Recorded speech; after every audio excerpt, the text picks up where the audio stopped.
গত কয়েকদিন আগে আমার নিজের একটা ভিডিও আমার সামনে আসে যেখানে আমি কমপ্লিটলি নিউড, হ্যাঁ পুরোপুরি নগ্ন অবস্থায় আয়নার সামনে দাঁড়ায় হয়তো বা অবাক হয়ে যাবে।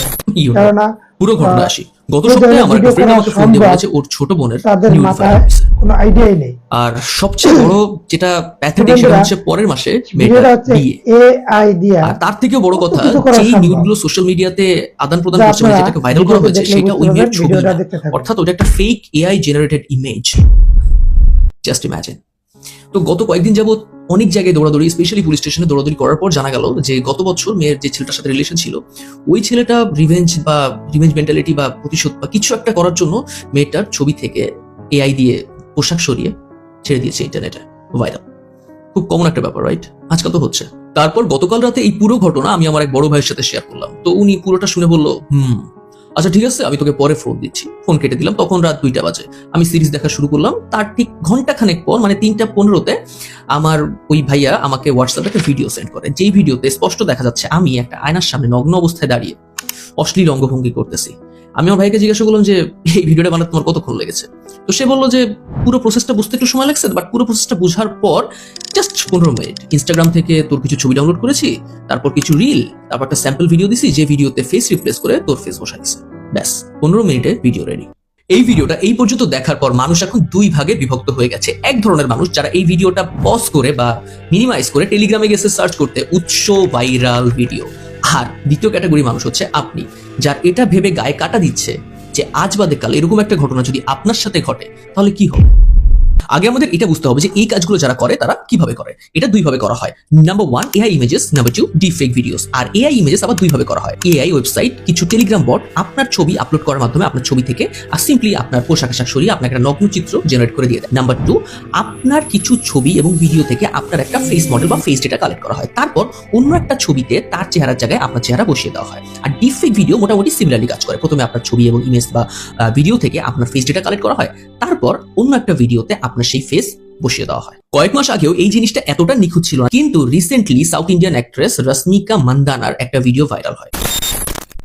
এতটা নিখুঁত ভাবে তার ডিফেক্টটা তৈরি করা হয়েছে, মানে আপনি যদি ফ্রেম বাই ফ্রেম পজ করেও দেখেন তাও ধরতে পারবেন না। এআই কিন্তু প্রতিনিয়ত শিখছে এবং নিজেকে আপডেট করছে। যেমন বর্তমানে এআই আমার ট্যাটুটা, আমার হাতে এখানে ট্যাটু আছে, আমি একটা ডিফেক্ট ভিডিওতে আমার এই ট্যাটুটা রিপ্লেস বা ওইখানে ওই নকল শরীরে এই ট্যাটুটা বসাতে পারবো না ডিফেক্ট ইউজ করে, হয়তোবা কয়েক মাস পর সেই ট্যাটুটাও রিপ্লেস করে দেবে। এখন সবচেয়ে ইম্পর্টেন্ট কোশ্চেন, এমন কোনো ঘটনা যদি আমার সাথে ঘটে তাহলে আমার কি করা উচিত? সবার আগে নিজের বাবার সাথে কথা বলবেন। হ্যাঁ, মাকে বলার আগে বাবাকে বলবেন। আমাদের মায়েরা না সাধারণত একটু ইমোশনাল হয়, কিন্তু বাবারা মোটামুটি একটু ইমোশনাল স্ট্রং হয়। নিজের সন্তানের এরকম কোনো ছবি বা এরকম কোনো ভিডিও মায়েরা দেখার পর মেন্টালি স্টেবল থাকতে পারবে কিনা কে জানে। কিন্তু বাবারা একটু হলেও বুঝে যদি আপনি সেভাবে তাকে বুঝাতে পারেন। যদি আপনি ভুল কিছু না করে থাকেন, ভয় পাওয়ার কি আছে?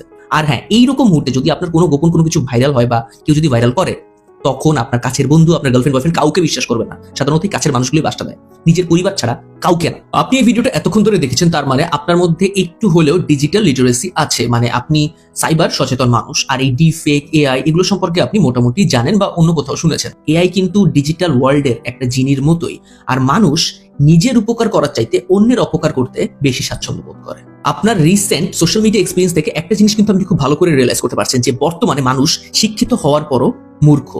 এদের কমন সেন্স বলে কিচ্ছু নেই। একটা ইমেজ যেটা সবাই জানে যে এটা ফেক, বা একটা ভিডিও যেটা সবাই জানে এটা ফেক, এটা অরিজিনাল ভিডিও না, তারপরও দেখবেন এইটা নিয়ে মাতামাতি, এইটা নিয়ে লিঙ্ক শেয়ার, এটা নিয়ে মিম বানাচ্ছে প্রতিটা পেজে, প্রতিটা টাইমলাইনে, এগুলো নিয়েই আলোচনা। কেন এত সাইবারগুলি? কেন? এটা তো ফেক একটা জিনিস, তারপরও কেন? এই মানুষগুলোকে না নিজের ফ্রেন্ড লিস্ট থেকে, নিজের জীবন থেকে সব জায়গায় দূরে রাখেন।